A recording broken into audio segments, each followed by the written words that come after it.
रक्षा मंत्री राजनाथ सिंह का आगमन आज रवाइच गांव में हुआ, जो कि पटना साहिब लोकसभा क्षेत्र के बख्तियारपुर विधानसभा क्षेत्र में आता है। वहां पर कई दिग्गजों ने अपने अपने तरीके से प्रोटोकॉल में उनका स्वागत किया गया। आज कमर दर्द के वजह से पहली बार बैठकर ही पूरा भाषण दिए राजनाथ सिंह। साथ में कई लोगों ने अपनी अपनी बातें रखी, इसमें कई कद्दावर नेताओं ने अपनी अपनी बातें रखी।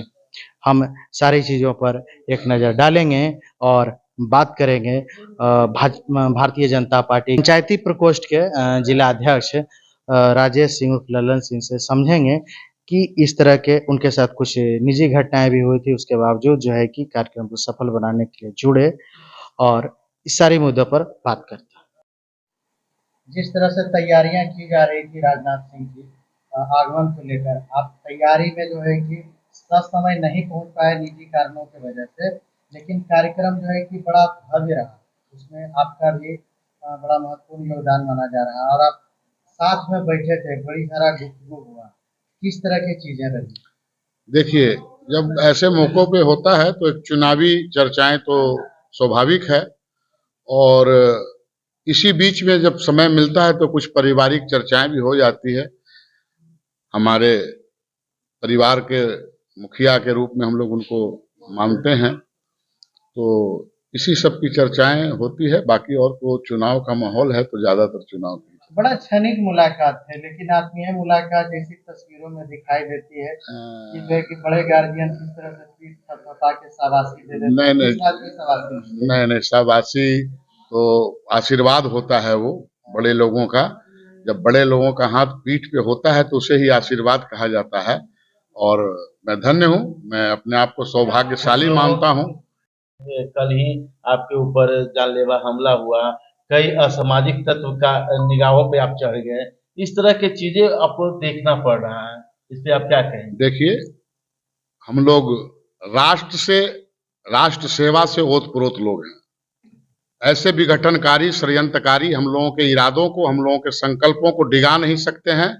मैं उन लोगों को खुला संदेश देना चाहता हूं कि वो चाहे जितनी बार हमला कर लें, जैसे हमला करना है वैसे कर लें, लेकिन मेरा अभियान रुकेगा नहीं। भारतीय जनता पार्टी का सिपाही हूं, पार्टी के लिए लड़ता रहूंगा, पार्टी के कार्यों के लिए लड़ता रहूंगा, और पार्टी के लिए दिशावर हर कुछ करने के लिए हमेशा तैयार रहूंगा। करने में सहयोग कर रहे हैं और उसको बड़ा प्रमुखता से देख रहे हैं, तो क्या उस तरह के चीजों में भी जो है कि ऊपर से आपको आशीर्वाद मिल रहा है? रविशंकर प्रसाद जी हमारे बिहार के ही नहीं, पूरे भारत देश के सर्वमान्य नेता हैं, लोकप्रिय नेता हैं, और भारत के कई महत्वपूर्ण मुद्दों को अंजाम देने वाले नेता हैं। उनकी प्रखरता, उनकी विद्वता, वो अधिवक्ता के साथ साथ हमारे भारतीय जनता पार्टी के राष्ट्रीय प्रवक्ता भी हैं। तो स्वाभाविक है कि हम लोगों की कोशिश है कि एक बहुत बड़े मार्जिन से उनको संसद में भेजा जाए, उसी पे काम चल रहा है। विरोधियों का जिस तरह से एक डर लगा हुआ था, विरोधी बार बार डर रहे थे, आलोक इस चीज का मुद्दा चुनाव में भी प्रचार के दौरान भी उठा रहे थे कि संविधान खतरे में है, कई ऐसे संशोधन होंगे जिस संशोधन से देश हिल जाएगा, उस तरह का इशारा माननीय राजनाथ सिंह का भी था। क्या आप कहेंगे सर? श्रीमान, मैं इतना ही कहना चाहूंगा कि संविधान न खतरे में था, न है और न रहेगा। संविधान सिर्फ भारत में एक समय ही खतरे में पड़ा, जब श्रीमती इंदिरा गांधी की सरकार थी 1977 में, और इमरजेंसी लगा दिया गया था। हाई कोर्ट के आदेश को नहीं मानते हुए उन्होंने उसका बहिष्कार कर दिया था। संविधान खतरे में बंगाल में ममता बनर्जी ने कहा कि हम हाई कोर्ट के आदेश को नहीं मानेंगे, लेकिन भारतीय जनता पार्टी संविधान के प्रति अपनी कृतज्ञता को बार बार दोहराती है कि बिना संविधान के देश नहीं चलेगा। जो बाबा साहब भीमराव अंबेडकर का दिया हुआ संविधान है, देश उसी पे आगे बढ़ेगा, उसी पे चलेगा। अगर कोई खतरे में है तो संविधान खतरे में नहीं है। परिवारवाद, लूट के जो माल रखे हुए हैं, उस पे जो कानून है, तो वो लूट वाले खतरे में है, बाकी और कोई चीज खतरे में नहीं। जहाँ तक कि खतरे की बात आप कर रहे इशारा कर रहे हैं, तो आप कह रहे हैं कि खतरे में है, तो पहले जिस समय आपका 2014 का चुनावी एजेंडा था कि काला धन वापस लाएंगे, तो चीजें हैं, उस तरह की चीजें अभी भी आप बोलना शुरू कर दिए हैं। जी जी तो वो तो काला धन आया नहीं, जी नहीं। स्विस बैंक से पैसे आए नहीं, तो अब किस तरह पर इशारा है कि आपको उस लूट की ओर धन आप वापस लाएंगे? उस ओर आप लोग विद्वत लोग हैं, काफी जानकारियां आप लोगों के पास होती है, काफी कुछ हुआ है उस धन के प्रति।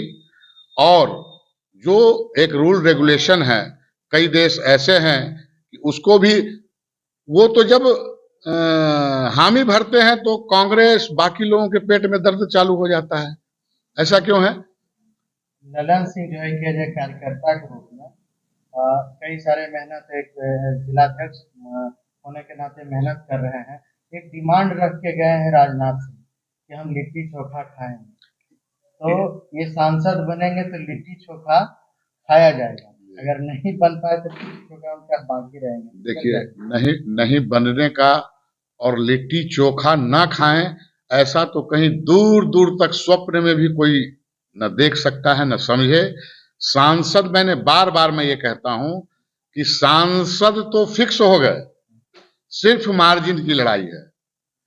और आने वाले समय में आप फिर से डेट को नोट कीजिए कि हमारे अभिभावक श्रीमान राजनाथ सिंह जी लिट्टी चोखा के लिए फिर बख्तियारपुर की धरती क्या पर संदेश आए। देना चाहेंगे सर आप पटना साहिब लोकसभा क्षेत्र? 1 तारीख को चुनाव, भरपूर मतदान और राष्ट्र के विकास के लिए मतदान। 3 नंबर पे लोकप्रिय प्रत्याशी कमल छाप पे बटन दबाकर रविशंकर जी को 4 लाख मत से दिल्ली भेजने का अभियान ये जनता तय कर चुकी है। मैं कहूं ना कहूं, अनुरोध करूं ना करूं, ये जनता का फैसला है। और जब जनता का फैसला होता है तो वो आपे आप दिखने लगता है, और वो दिख रहा है।